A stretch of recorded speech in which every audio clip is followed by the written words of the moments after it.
middle of this shit against the monomaniac who is its presumed accomplishment. Let's get down. Without form and void, unseen and unformed, the face of the water, the whale is the water. Let there be light comes after out of the deep.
Testing, testing.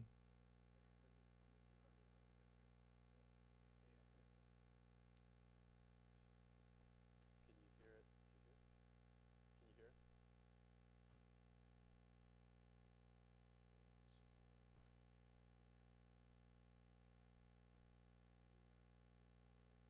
Test. Yeah. Hopefully it works. I feel like I'm.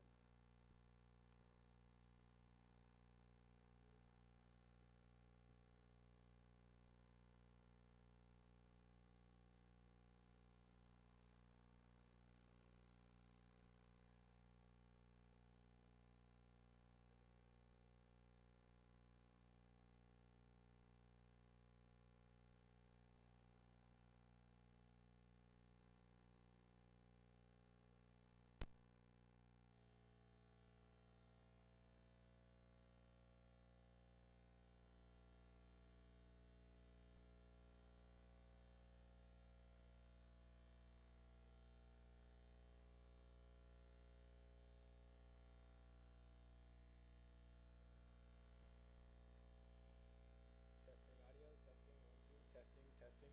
Testing audio, testing. Testing audio, testing. Testing audio, testing, 1, 2, 3, testing.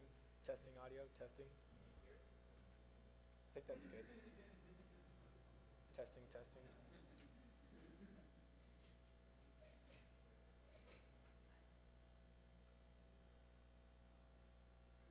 It's good? Okay, great.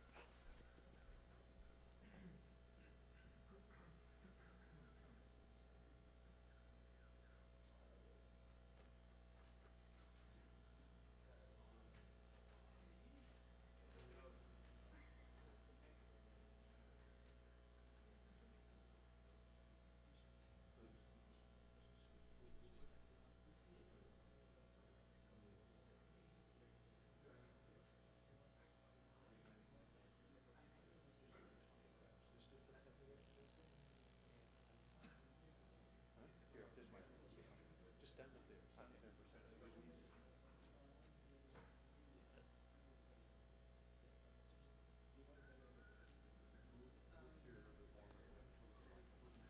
Hello, hello. Testing. Keep talking. Hello, hello. 1, 2, 3. 1, 2. Can you hear me? You can hear me? How? Hello, testing, testing.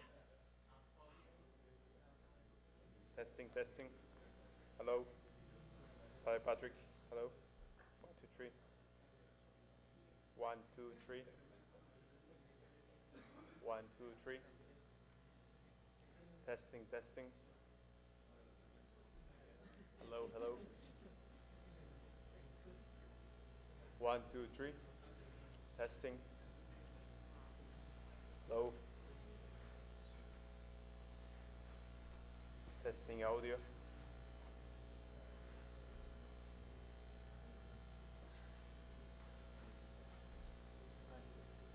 One, two, three. Hello.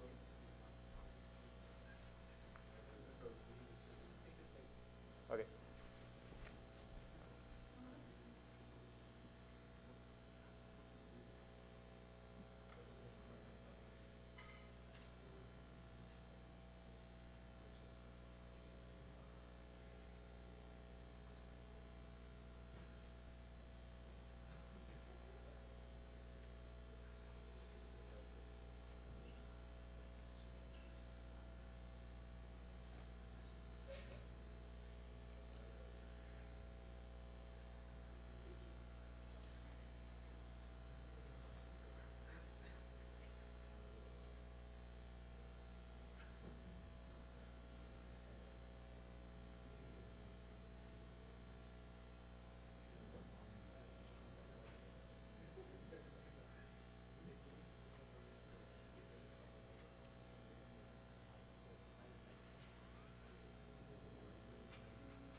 here in the middle of this shit against the monomaniac who is its presumed accomplishment. Let's get down. Without form and void, unseen and unformed, the face of the water, the whale is the water. Let there be light comes after out of the deep.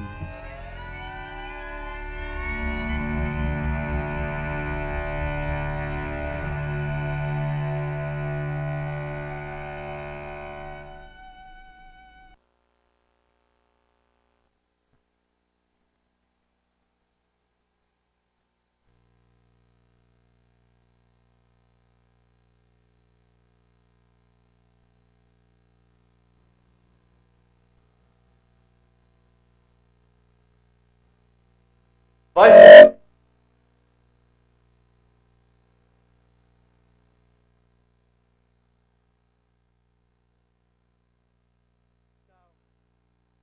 Lord had prepared a great fish to swallow up Jonah. The book of Jonah. There go the ships. There is that Leviathan whom thou hast made to play therein. The Psalms. In that day, the Lord with a sword and great and strong sword shall punish Leviathan, the piercing serpent, even Leviathan, that crooked serpent. And he shall slay the dragon that is in the sea. Isaiah. And what things soever besides cometh within the chaos of this monster's mouth, be it beast, boat, or stone, down it goes, all incontently, that foul great swallow of his, and perisheth in the bottomless gulf of his paunch. Holland's Plutarch's Morals. The Indian Sea breedeth the most and the biggest fishes that are, among which the whales and whirlpools, called baleen, take up as much in length as 4 acres, or arpents, of land. Holland's Pliny. The whale's liver was 2 cartloads. Stowe's Annals. The great Leviathan that maketh the seas to seethe like boiling pan. Lord Bacon's version of the Psalms. Very like a whale. Hamlet. Which to secure no skill of leech's art, mote him avail, but to return again to his wound's worker, that with lowly dart, dinting his breast had bred his restless pain. Like as the wounded whale to the shore flies thro' the main. The Fairy Queen. Like Spenser's Talus with modern flail, he threatens ruin with his ponderous tail. Their fixed javelins in his side he wears, and on his back a grove of pikes appears. Waller's Battle of the Summer Islands. That sea beast Leviathan, which God of all his works created hugest, that swim the ocean stream. Paradise Lost. If we compare land animals in respect to magnitude with those that take up their abode in the deep, we shall find they will appear contemptible in the comparison. The whale is doubtless the largest animal in creation. Goldsmith's Natural History. And pray, sir, what in the world is equal to it? Edmund Burke's reference in Parliament to the Nantucket whale fishery.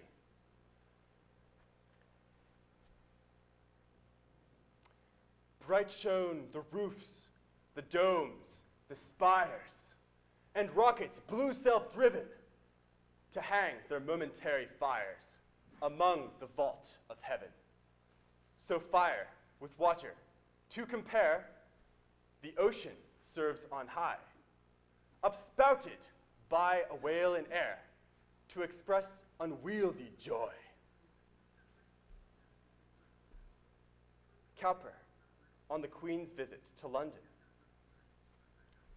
The papers were brought in, and we saw in the Berlin Gazette that Wales had been introduced on the stage there. Eckermann's Conversations with Goethe. So be cheery, my lads, let your hearts never fail, while the bold Hooprooner is striking the whale. Nantucket Song.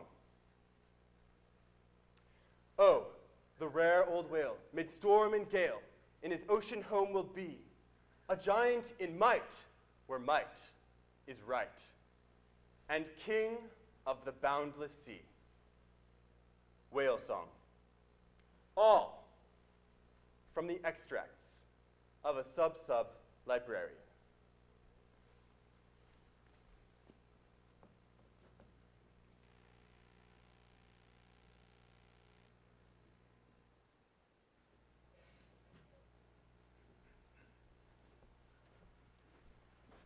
Call me Ishmael. But who is Ishmael? Ishmael is a young man from Manhattan. He's intelligent, he's curious, he's tolerant and compassionate.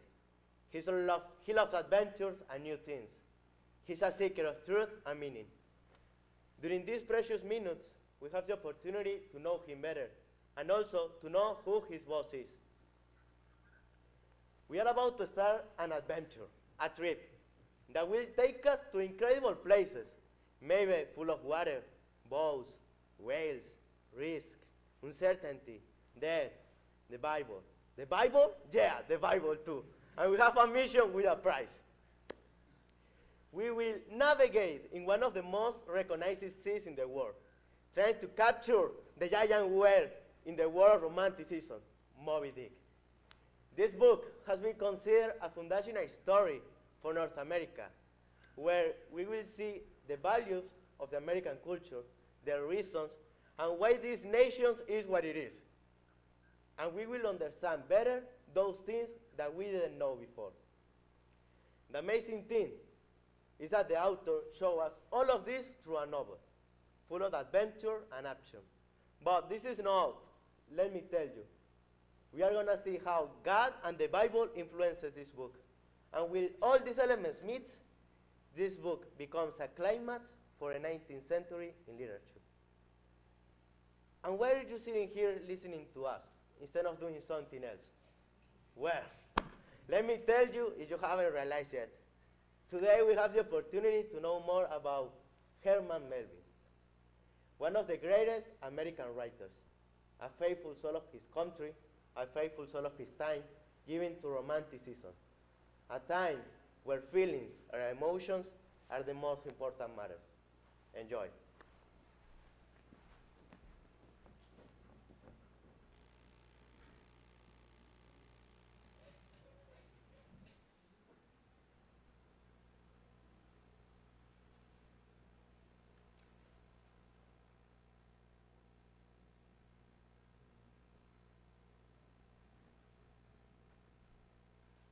Hello, everyone. I am Herman Melville.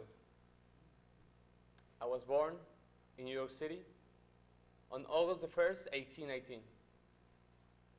In the day I was born, I saw her for the first time. My mother, a very devout Calvinist who taught me a lot about God. She taught me the Word of God, and I ended up knowing it like the back of my hand. Therefore, many of my books will be packed with a lot of biblical elements. The first years of my childhood were very privileged. My family was wealthy back then. And I still remember that beautiful household with 3 or more servants at a time. But comfort won't last forever. When I was 13, Pa died. After living a life that he couldn't afford, he left us bankrupt. Some people will tell you that my father committed suicide.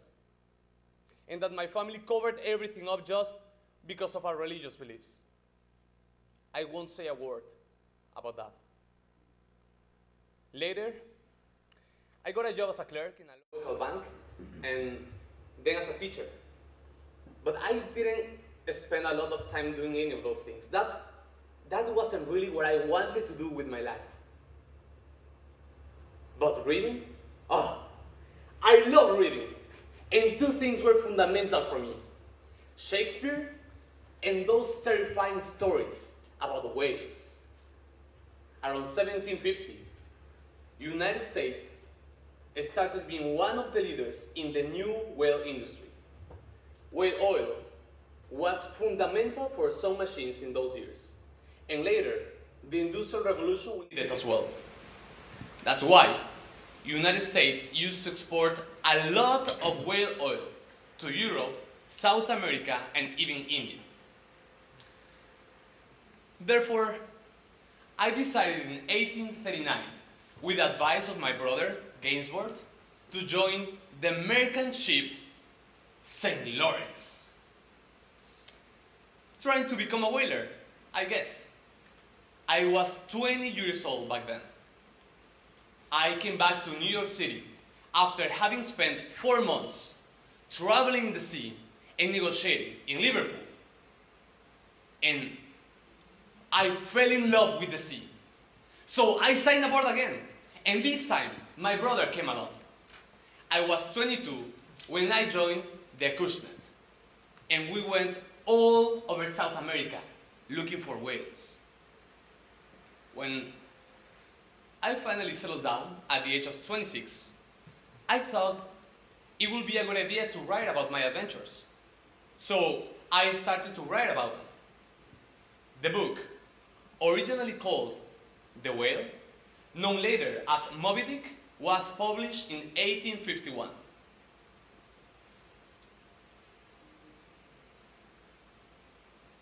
But folks didn't like it at all back then. Completely disappointed. I spent the rest of my life facing a battle between obscurity and financial ruin. I got into depression. I started drinking. And the people who suffered the most were my own family, because I felt so miserable. I would certainly die in 1891 in New York City. I kept writing until my last day. And just like Ishmael, my books will survive. Unfortunately, I never saw success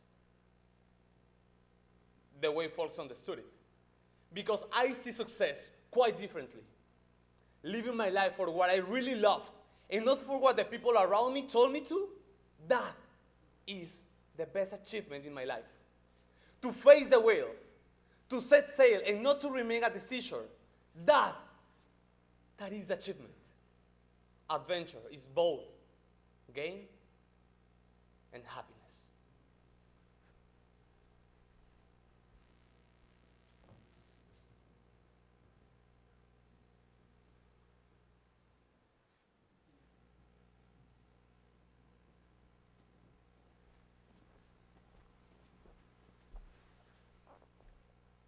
Call me Ishmael.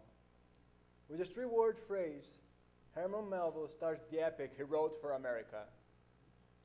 Ishmael, already acknowledged as a persona of Melville himself, is a youth from New York looking for a job as a sailor and heads on to the Isle of Nantucket. Whale oil was provided for lamps and candles. In New Bedford, due to the lack of room in an overcrowded inn, he is obliged to divide a bed with a Polynesian man named Queequeg. Afraid at first to divide a bed with a man he considered to be a pagan and a cannibal, they later become good friends. The next morning, Ishmael and Queequeg listened to the sermon of Father Maple on the story of Jonah, would be the thematic background of the whole book. Queequeg is a skilled harpooner and decides to join Ishmael in whatever whaling boat he enrolled in. Both find a way to Nantucket and are hired by Bildad and Peleg, the owners of the Pequod. Still in Nantucket, they meet a man named Elijah, who prophesies the doom of the voyage of the Pequod. After departing on Christmas Day, the captain of the Pequod is finally introduced. Captain Ahab is crippled, having lost his leg in an encounter with Moby Dick. He announces that the main goal of the voyage is to kill Moby Dick in revenge. Other members of the crew are introduced with more detail. Among them, Starbuck, the first mate, a very reasonable man who is always arguing with Ahab regarding the success of their endeavor. Stubb, the second mate, always in a good mood. He is the comic relief of the story. Fadala, a man from India, Ahab's harpooner. He is very mysterious and gloomy, prophesying to Ahab the way he will die.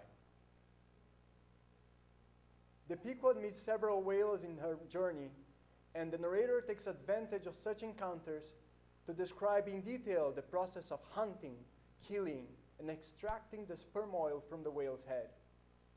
Ishmael gives a lot of bibliography on the matter, praising the nobility of the whaling profession. He also makes a lot of digressions and philosophical statements analyzing the increasing tension in the crew of the Pequod as Ahab monomania with Moby Dick worsens. After meeting several ships and entering a typhoon in the middle of the Pacific, the Pequod drifts without means of locating itself. Afterwards, they meet the ship Delight, which had encountered Moby Dick. When the whale is finally seen, the hunting lasts for 3 days, resulting in the shipwreck of the Pequod. Ahab is able to stick his harpoon in the whale's head, but he has the harpoon's rope tangled in his neck. Ahab dies, being dragged by the whale into the deep, fulfilling the prophecies of Fedallah regarding his death. Ishmael is dragged away from the ship, cannot go back, and thus is the only one to survive the shipwreck of the Pequod. He is finally rescued by the ship Rachel, who is still looking for her own lost sailors.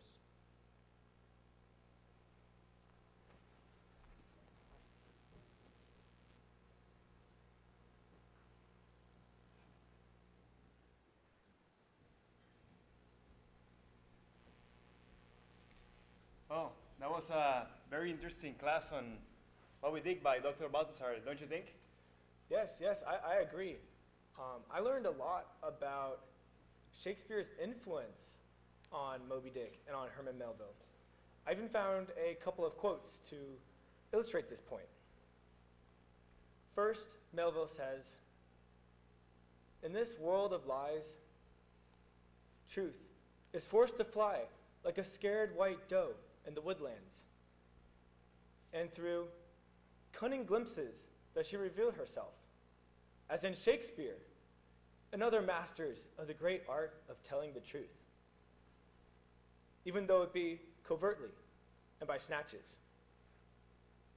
Again, Melville says, "If Shakespeare has not been equaled, he is sure to be surpassed by an American, born now or yet to be born." Well, it's interesting that you got that. What I got out of the class was that the Bible had a greater influence on Melville than Shakespeare. Call me Ishmael. With a Bible citation, he starts his epic. And not only that, if we go before that, we see in the extracts quotes from Genesis, Job, the Psalms. Even in the end, he also finished with a Bible quote. And it not only starts and ends with the Bible, all throughout the story, there are over 250 direct Bible citations. I will say that the Bible is the yeast in the dough of Moby Dick. Wow, those are some very interesting points you bring up about the Bible. I want to see what you think about this quote by Ray Bradbury, a famous author. He says that Shakespeare wrote Moby Dick using Herman Melville as a Ouija board. Ah, but that doesn't mean. Wait. My real point is that Captain Ahab is the perfect Shakespearean character.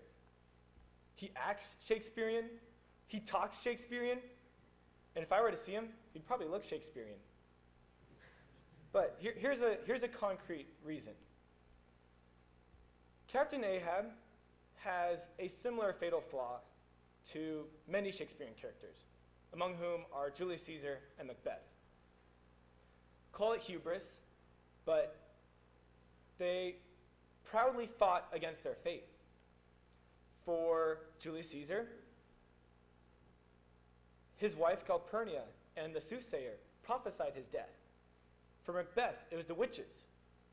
But for Captain Ahab, it was Elijah and Fadala. Well, it's interesting that I also thought of Captain Ahab, but I saw in him a lot of similarities with King Ahab of Israel. They both were leaders of a group of people, one as captain and the other as a king of the chosen people. They both had a deep obsession with something, one with a whale and the other with a vineyard. And they both used violence to get what they wanted. And as you mentioned, both were warned by a prophet named Elijah. And neither of them listened. Finally, both ended victims of their own obsession. Wow, those are some very interesting points you bring up. I never got the connection between King Ahab and Captain Ahab and the prophet Elijah and Elijah from Moby Dick. I was thinking of Captain Ahab more in the terms of Hamlet. As you mentioned, Captain Ahab was obsessed with killing the whale out of revenge. While Hamlet, he was obsessed with killing his uncle, the King Claudius, also out of revenge. And while we speak about Hamlet, there was a speech I heard in the symphony, chapter 132 of Moby Dick, that reminded me of the introspective musings of Hamlet. It goes like this. What is it? What nameless, inscrutable, unearthly thing is it? What cozening, hidden lord and master?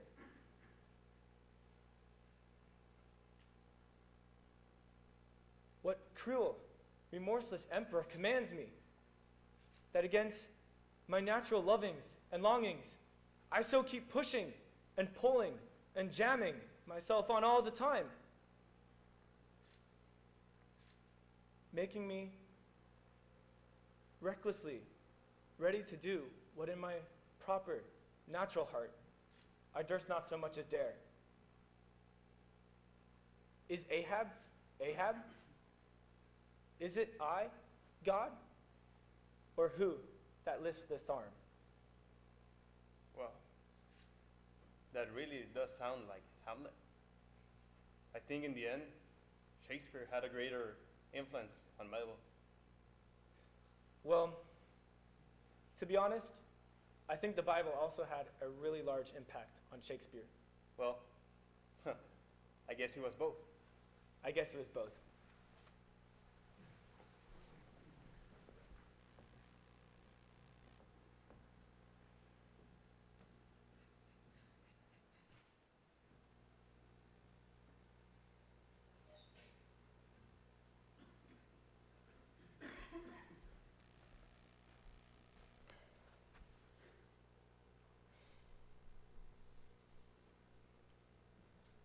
What is a foundational story?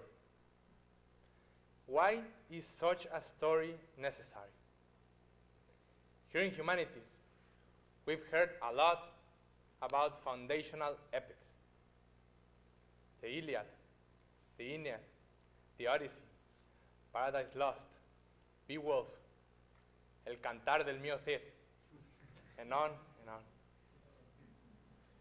Here, we are touching the deepest needs of human beings: identity and belonging. Is Moby Dick also one of those stories? First, this book, which at the beginning was a complete commercial failure, it was a total mess, later on was deemed as a great American novel, and according to some, one of the most wonderful books ever written. Why? I'll tell you why. Because this book spoke to these people. Second, his similarity to the other foundational epics. The taxonomy of the whales is an epic catalog, just as the list of enemies in the Iliad or the list of demons in Paradise Lost.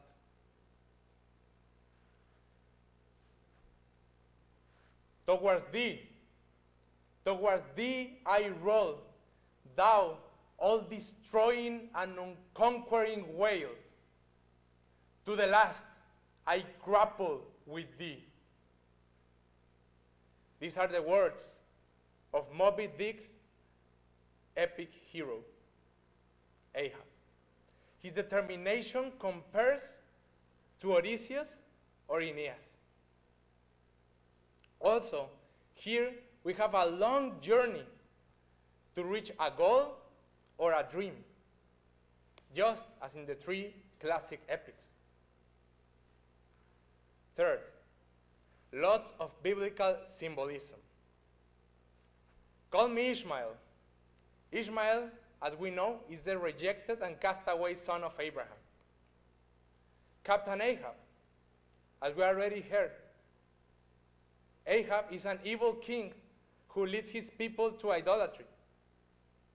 The Rachel, the boat that rescues Ishmael at the end of the story. Rachel is Joseph's mother who intercedes for her children and asks God for the end of the exile. Moreover, the American founders were the Pilgrims, the Puritans.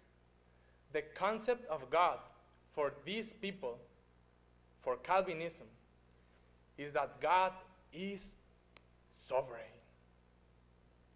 You cannot know his mystery. You cannot grasp it. You cannot control him. There is such a sense of reverence in this view.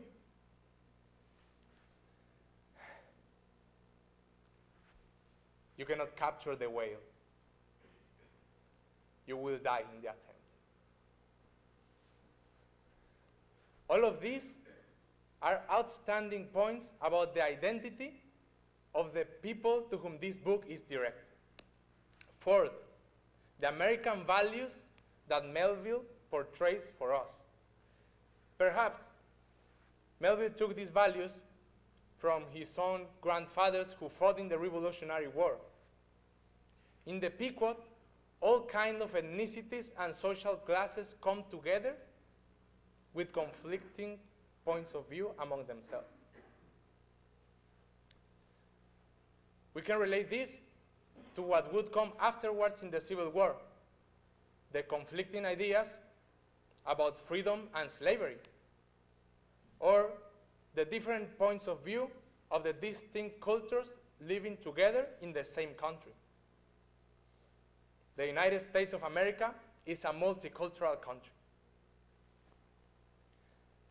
Also, Captain Ahab looks for his own self-fulfillment, and perhaps, in this sense, he's an authentic romantic hero. Thus, some have seen Captain Ahab as a symbol of individualism, a rooted idea this country deals with. So foundational stories lead our lives as we need to know where we come from and where we are going to. So, Moby Dick spoke to these people, similar to the other epics, has lots of biblical symbolism and American values. All of these characteristics convey a sense of identity and belonging. If this is what a foundational epic is, then Moby Dick is also one.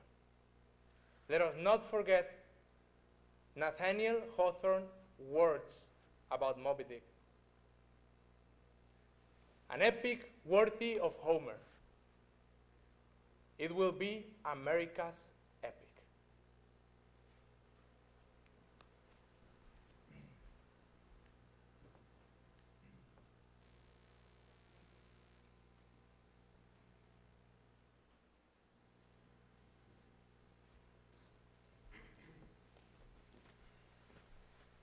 Of all the Romantic authors, Herman Melville can be considered the literary climax of his century, since he takes the values and ideals of this literary movement to a new level. In his most famous work, the novel Moby Dick, the struggle of man against nature becomes evident. The story takes place in the ocean, with all that it represents, and we have the white whale, a symbol of the unpredictable and formidable forces of nature. This novel highlights the insignificance of the human person within the giant natural world. But besides this relationship between man and nature, Melville also explored other romantic themes, such as the quest for freedom, the struggle against the forces of fate, and the obsession with an idea.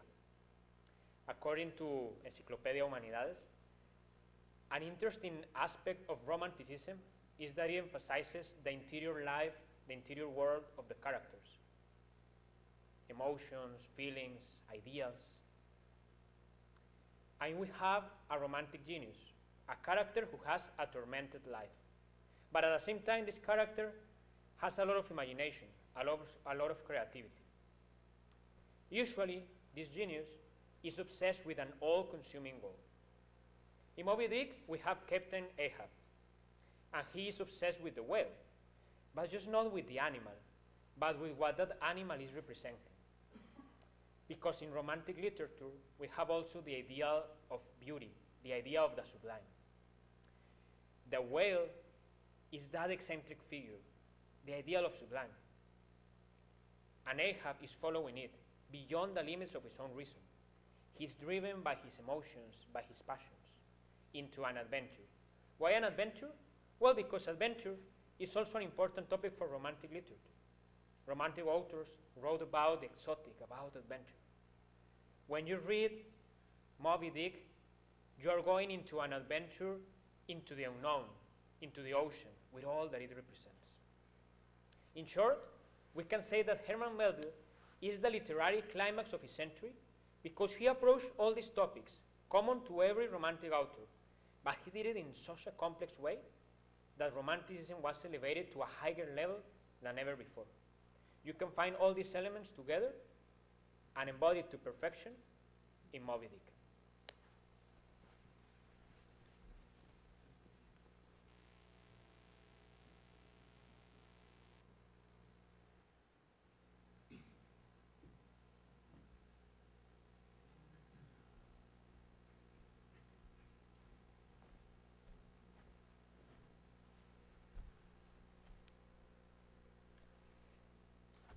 Before telling you my story, let me introduce myself.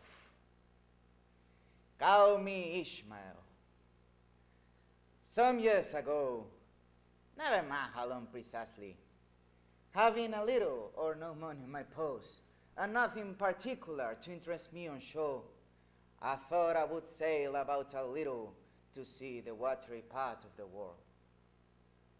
It is a way I have of driving off the spleen and regulating the circulation. Yes, once you want to hit other people's faces, the best thing you can do is to get away. So that's what I did during the years of my youth, even though some people already said that I am a young man. Well, that happened so many years ago. So I traveled from Manhattan, the place where I am from. I'm an orphan, by the way, to New Bedford, Massachusetts. That day, I think, was the unluckiest one in my life. It was so crowded in the inn I was staying in that I had to share my bed with a terrifying all-body tattooed Polynesian called Quick. Then he became one of my mates on the Pequod, the whaler I was sailing on. I thought he was a cannibal, but he treated me with so much civility and consideration. Well, I was guilty of great rudeness. Well, besides him, I had more mates, but I just remember this fellow, Ahab. Ugh. Such a pain in my memory that grand, ungodly, godlike makes me feel. He was mad. But you cannot imagine how convincing that guy was. He prepared us for everything because he wanted revenge, yes. He had an encounter with a whale called Moby Dick in which he lost his leg. He wanted personal revenge against something irrational. And he prepared us for everything. We took a quite of different harpoons. And I made a study of every whale I knew. And we thought to be ready. But guess something?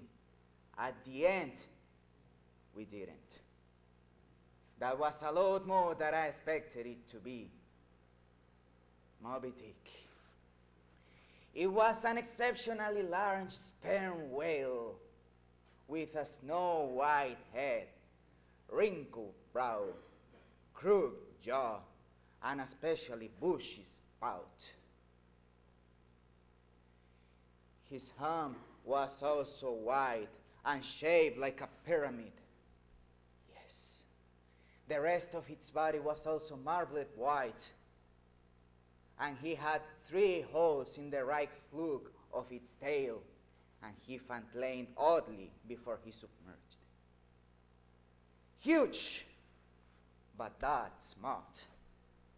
Oh yes, that whale knew how to kill people.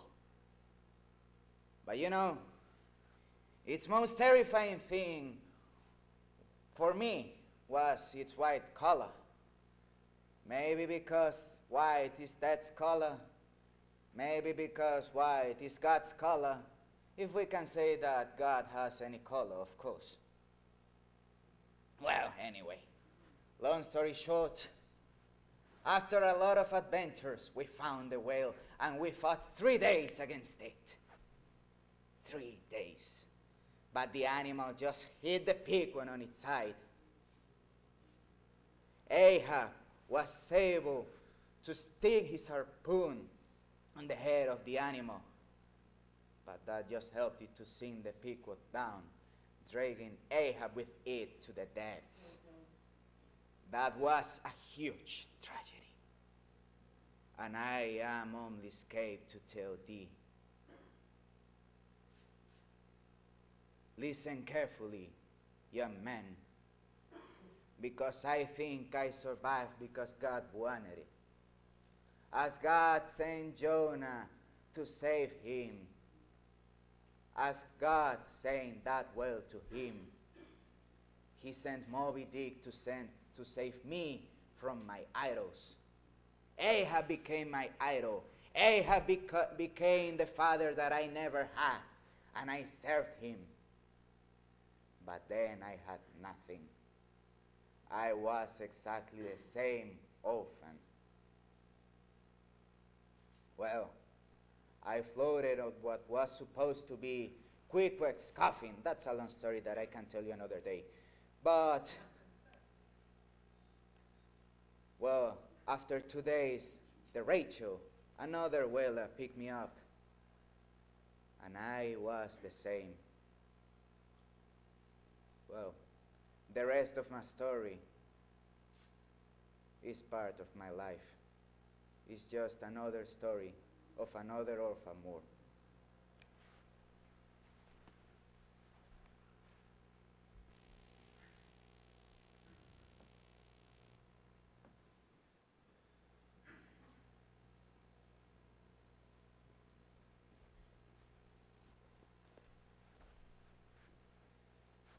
we set out on a journey at sea. 135 chapters of one of the greatest novels in history.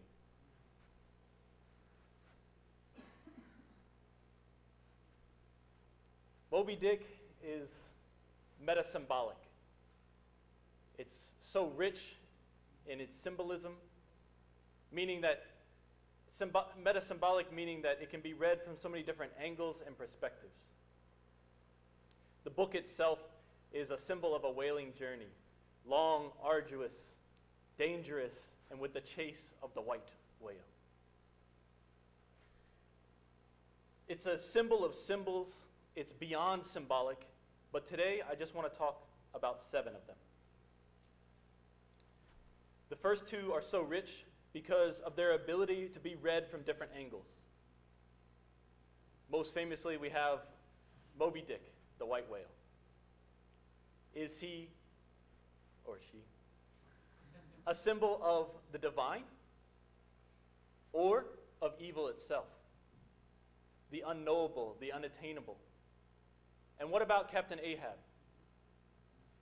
Is he a symbol of man in his pursuit of God, the white whale? Or is he a madman willing to sacrifice everything for revenge? We can see this portrayed in the fact that he has a leg made out of complete whalebone. And he seems to offer satanic rituals in the book, showing that he's willing to sacrifice everything and willing to do anything for this vengeance. The third symbol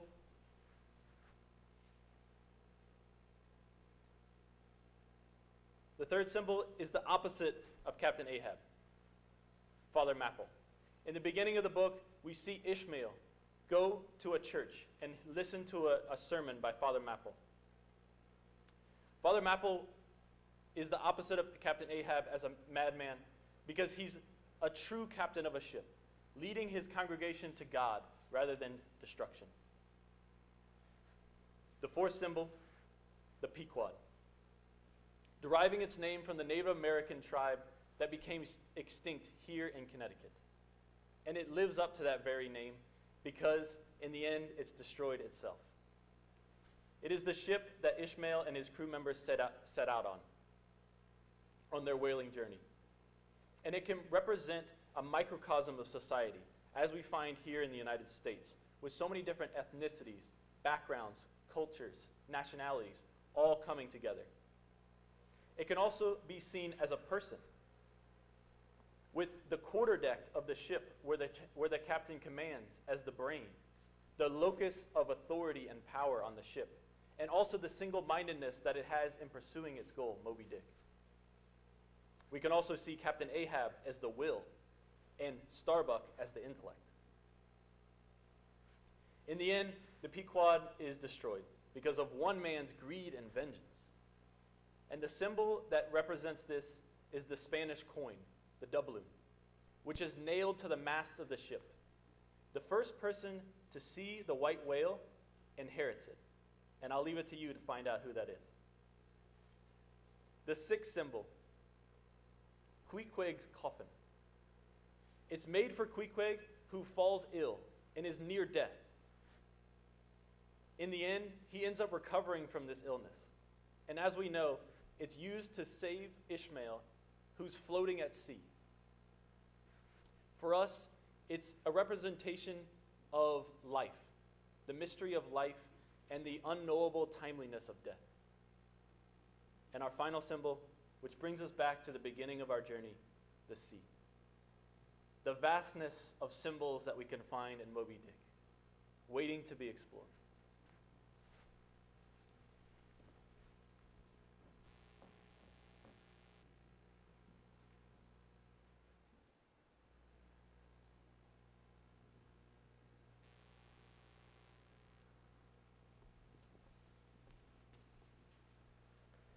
When Herman Melville first published Moby Dick, it didn't have an epilogue.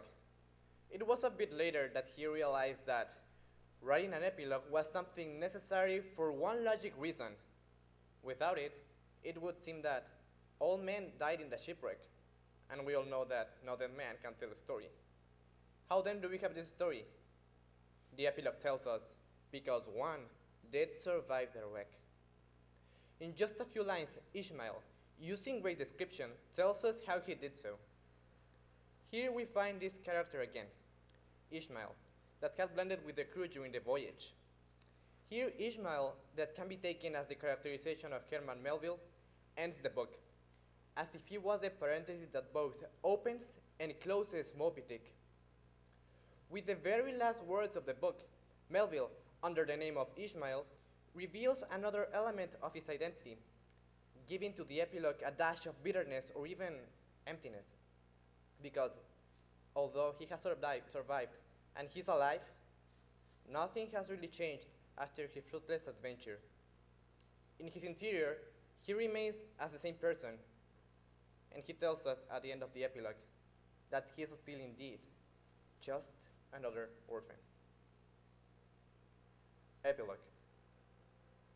And I only am escaped alone to tell thee, Joe. The drama is done. Why then here does anyone step forth? Because one did survive the wreck. It so chanced that after the parasite's disappearance, I was he whom the fates ordained to take the place of Ahab's bowsman, when that bowsman assumed the vacant post. The same who, when on the last day the 3 men were tossed from out of the rocking boat, was dropped astern. So, floating on the margin of the ensuing scene, and in full sight of it, when the half-spent suction of the sunk ship reached me, I was then, but slowly, drawn towards the closing vortex. When I reached it, it had subsided to a creamy pool. Round and round, then, and ever contracting towards the bottom-like black bubble at the axis of that slowly wheeling circle like another axion. I did revolve. Till, gaining that vital center, the black bubble upward burst, and now, liberated by reason of its cunning spring, and owing to its great buoyancy, rising with great force, the coffin-like boy shot lengthwise from the sea, fell over, and floated by my side. Buoyed up by that coffin, for almost one whole day and night, I floated on a soft and dirge-like mane. The unharming sharks, they glided by as if with padlocks on their mouths. The savage seahawks sailed with sheathed beaks. On the second day, a sail drew nearer, and picked me up at last. It was a devious cruising Rachel that, in her retracing search after her missing children, only found another orphan.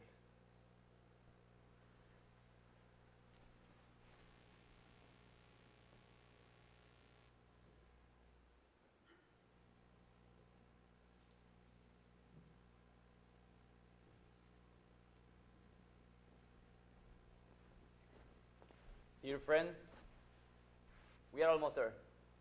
We are almost arriving at the end of this academy. We have looked at the brilliant American author Herman Melville and his masterpiece, Moby Dick. As the peacock navigating through the vast oceans and chasing the white whale, this story is a journey through the human heart, exploring themes such as obsession, revenge, and power. Themes that little by little destroy you, break you apart, and leave you empty. Good and evil, men and nature, both try to conquer each other.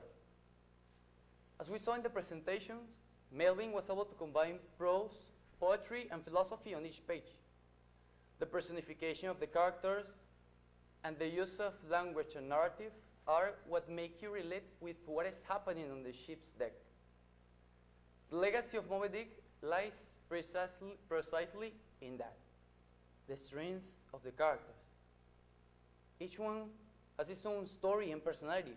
Each one faces life in a unique way. Moreover, this work shows us how fiction is not only to entertain people, but also to reflect in the world around us. But Moby Dick's legacy goes far beyond literature. The work has inspired countless adaptations in film, television, and theater. Music, art, fashion, and popular culture in general have been influenced as well. It has over a dozen versions in comic books. The most recent movie is In the Heart of the Sea, that we just saw a couple of weeks ago, of course, in preparation for this academy. It was directed by Ron Howard in 2015.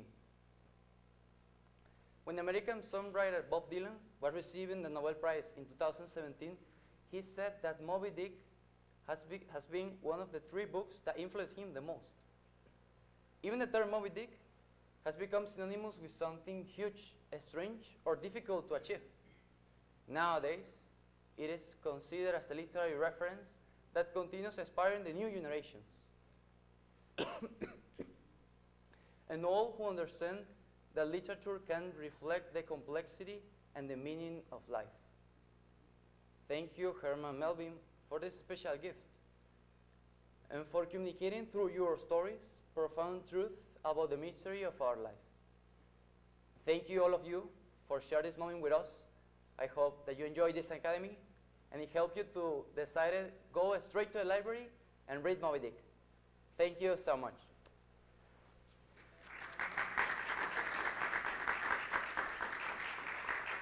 And also, I would like to invite you, our dear professor, Dr. Baltasar Lopez, to share with us some words.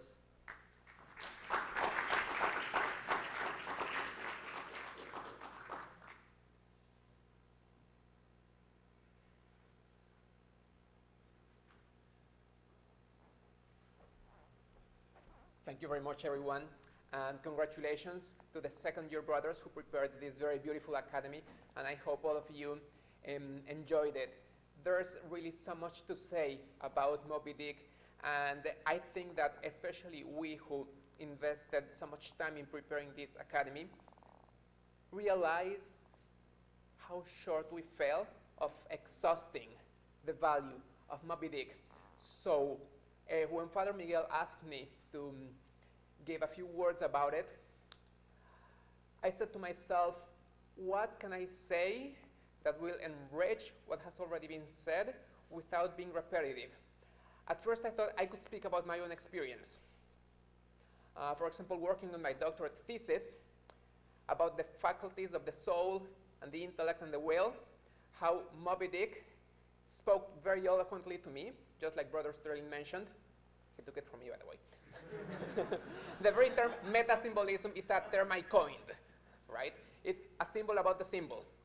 My intellect, which is Starbuck, rebels so many times against my will. And there's a mutiny in Moby Dick, just like the passions of our soul can rebel against our own leading faculties. But in the end, Captain Ahab, the symbol of the will, prevails.